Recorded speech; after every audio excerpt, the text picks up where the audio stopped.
Саламатсыздар ма, құрметті оқушылар? Біздің бүгінгі шеберлік сабағымыз осы Қазақстанның киелі жерлеріндегі қасиетті орындардың жасалу макетіне арналады. Өздерің білесіңдер, Қазақстан өзінің жер көлемі жағынан дүние жүзінде 9-ші орында алады. Осы ұлан-ғайыр Қазақстан жерінде біздің киелі жерлеріміз өте көп. Міне алдарында қарап отырсыңдар, осындай киелі жерлердің жасалған макеттерін көріп отырсыңдар. Бірақ алайда біздің осы ұлан-ғайыр жеріміздегі киелі жерлер көп болғанымен, оларды біз жеке зерттеп, ары қарай дәріптемегендіктен халқымыздың көпшілігі олардың барынан әлі бейхабар. Сондықтан да біздің ел президентіміз 2017 жылы 12 сәуірде өзінің жаңағы жолданған жолдауында осы Қазақстан жерінің географиясын зерттеу туралы арнайы жаңағы бағдарлама құруды тапсырған болатын. Мен сол бағдарламаға сәйкес осы Қазақстанның біраз жеріндегі киелі жерлерді зерттеп, оларды халқымызға әрі қарай таныстыру жұмыстары жүзеге асырылып жатыр.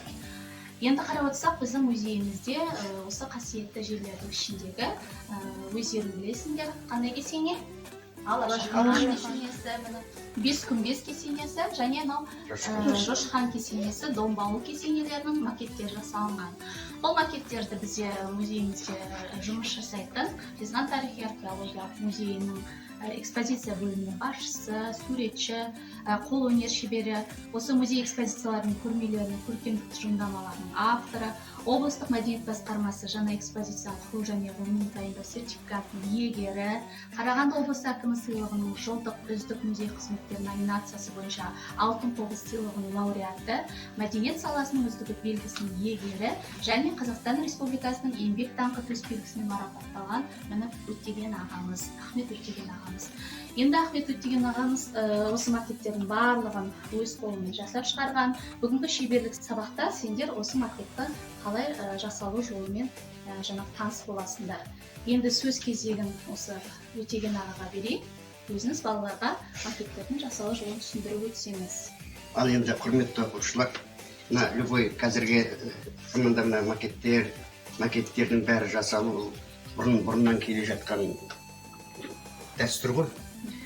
Макетті жасау үшін қазіргі кездерде үлкен зданиялар болсын, қазіргі Нұр-Сұлтандағы Бәйтерек, Хан Шатыр, тағы басқа құрылыстарды жүргізу үшін бірінші конкурс жариялайды. Конкурсқа жаңа архитекторлар қатысады, художниктер қатысады. Олар қатысу үшін не істейді? Бірінші осындай макет істеп болады. Сондықтан мына макеттердің бәрі, бұл макеттердің бәрі кішкене көшірмесі, дәл осындай Жошы хан болсын, Қылыш хан болсын, олар өздері анжа осы Жезқазған регионында болған оларды ол жерде бұдан 100 есе үлкен олар. Болдыңдар өздері, ол жерде үлкен. Музей болғаннан кейін барлық музейде де осындай макеттер болу керек. Кішкентай ғана, чтобы келген адам көру үшін. Ал бұның үлкен натуральный несі ол өз орнында тұр. Осылардың бәрін мен істедім. Ендігі түсіндірейін, бұл қалай істеймін? Мына макеттердің бәрін бірінші істерден бұрын мына макеттердің мына болсын, домбауы болсын. Бірінші мынандай сызығы шығарасың. Мына жерде мен көрсетейін деп тұрған бір Алашхан макетінің схемасы. Бірінші макет осылай сызып алады. Бірінші алдынан, қырынан купалалар бар. Қырынан, алдынан, үстінен, бет сверху. Мынауды үстіне мына жерде купаласы болады. Сосын мына жерде лестницасы бар, ішке қарай кіретін. Ол ана жерде қазір көресіңдер.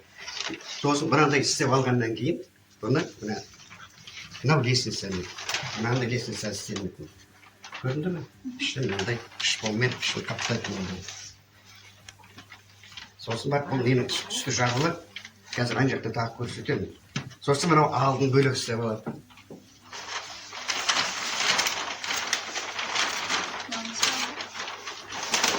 Вид спереди ана жерде бар ғой, алдын мынандай істеймін. Содан кейін бұның ішкі жағылы. Сосын үстін бөлек істеп аласың. Үстін істеп алған кезде мынандай здание шығатын. Жабылатын бәрі. Сосын мұның жан жағы болады, асты болады, үсті болады. Мына жерінде мына лестница тұрады. Мына жағында. Мына лестница болады. Сосын мынаның бәрі жабылады. Мына жерде көресіңдер қазір. Ол мен қалай істеймін, мына журналдардан қараппын. мынадан істеп мынандайларын бет істеп жатыр, мен біткем жоқ, мынандайларын куполдарын істеп жатыр ол астында. Міне қырынан қарағанда, алдың жағынан қарағанда міне көрінді ме? Қырынан қарағанда бұл болғаннан кейін, енді келеді бір айдан кейін бұл дайын болады. Сол кезде қырынан қарағанда міне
жасап жатқан жаңағы макеттерді көрулеріңе болады, үйренулеріңе болады.